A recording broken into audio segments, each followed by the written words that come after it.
So you've been showing houses to a client, and finally that moment arrives where the client looks at you and says, I think we want to pursue this house. That is an exciting moment. Now, it's kind of this moment of, oh my gosh, it's time to switch gears. This just got real. Whether it's the 30th house or the first house, it ramps up, saying now it's time to officially pursue this thing. And it is so exciting to be able to write up an offer and give your client a chance to win a house that they love enough to want to pursue, to commit perhaps their biggest investment to in their entire lives. This is no small task. And here's where I'm limited for you. Paperwork is different from one community to the next, so I can't be prepared to coach you through your particular paperwork. What I can do is give you 3 tips, 3 things to consider when you start going over strategy with your clients, things to consider as you go about writing your offer. And then part of the resources for this video are going to be some practice scenarios, some mock clients, fake clients. Boy, hard to talk sometimes. Some mock client scenarios with different situations for you to practice different scenarios when you have to write an offer. You're going to need to lean on your team leader or whomever's been appointed to take point on educating you about your own paperwork. You're going to need to lean on them heavily to grade, give you guidance and advice. This is where you're really going to have them do some training for you. I'm happy to provide some scenarios for you to practice writing offers, to get graded on, to get feedback on. And now with that, I'm also happy to give you the 3 tips I mentioned. So when you're looking at houses, when you're considering how to approach a house, I don't know why house is so hard to say. When you're considering pursuing a house and writing an offer, there's almost 3 universal things to consider, regardless of where you're at in the country. The first one is days on market. Days on market will dictate a lot of strategy when it comes to writing this offer. As far as the advice you're going to give clients, the input you can give them for them to decide what to do, days on market is very telling. Look, if a house is day 1 on the market, I don't care if it's technically a buyer's market or seller's market, you're going to have homeowners who strongly believe that when it's that fresh on the market, they're going to get close to, if not their asking price. That's just their belief, and making them think otherwise can be kind of tricky. So the idea of lowballing a property day 1 on market, pretty slim chances. That's something to make your clients aware of. Now, the longer something is sat, the more days on market a property is showing, the better chance of coming in below the asking price. Now, here's something you should do for yourself. You should go onto your MLS, your multiple listing service. You should start doing some market research. Find the average days on market, not only for your community, but you should be able to find the average days on market for that price range that your clients are pursuing. Use that average days on market as a bit of an indicator. If the property is over that average, again, that might be more telling you to say, okay, we're past the average, this house is sitting, we can feel a little bit better about trying to win a little bit for my client, get a few dollars off for my client, come in a little bit lower than asking price. So consider days on market. Make sure your clients understand days on market. Have them be in the shoes of the sellers. If you were day 1 on the market, wouldn't you expect close to your asking price? Try and coach some of those clients out there who believe lowballing can happen, especially on properties that just came on the market. Days on market and the expectations sellers will have because of that is an important thing to educate clients on. So days on market, number 1 there. Number 2, the uniqueness of the property.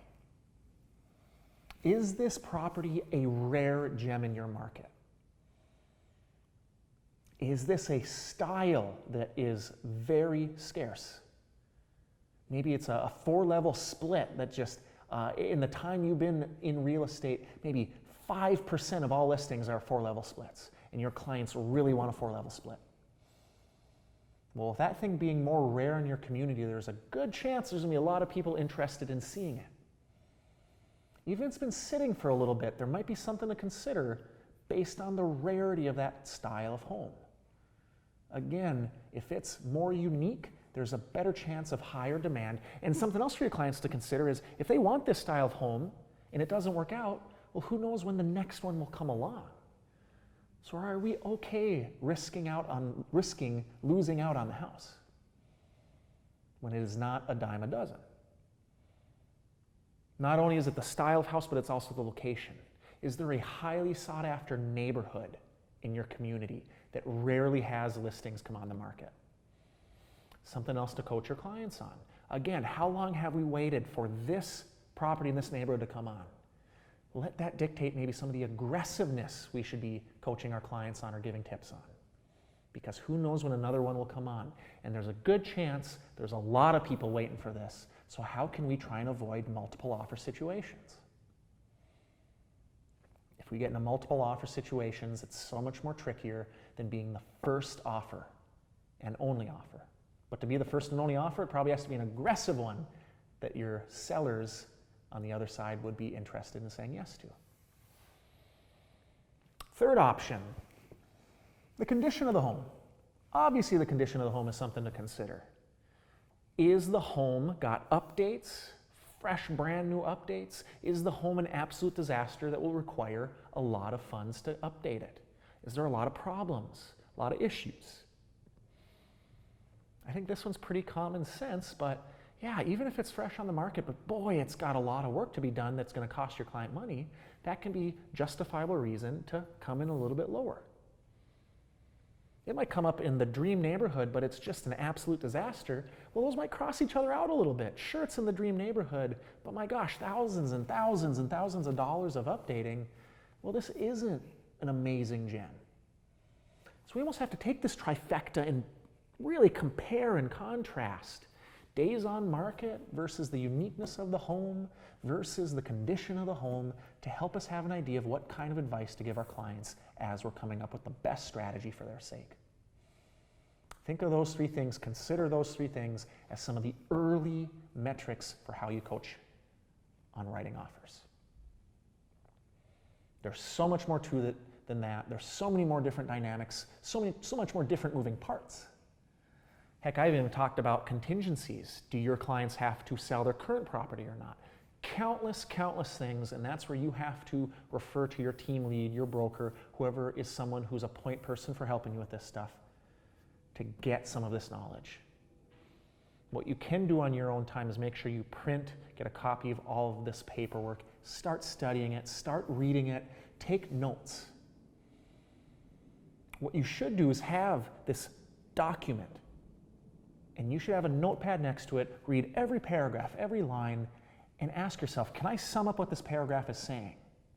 And if not, let's come up with some questions. Let's come up with a list of questions in that notepad to seek clarity on with whomever we need to go to. Get familiar with the paperwork, study it, come up with the questions, get your answers, and now use the mock scenarios attached to this video.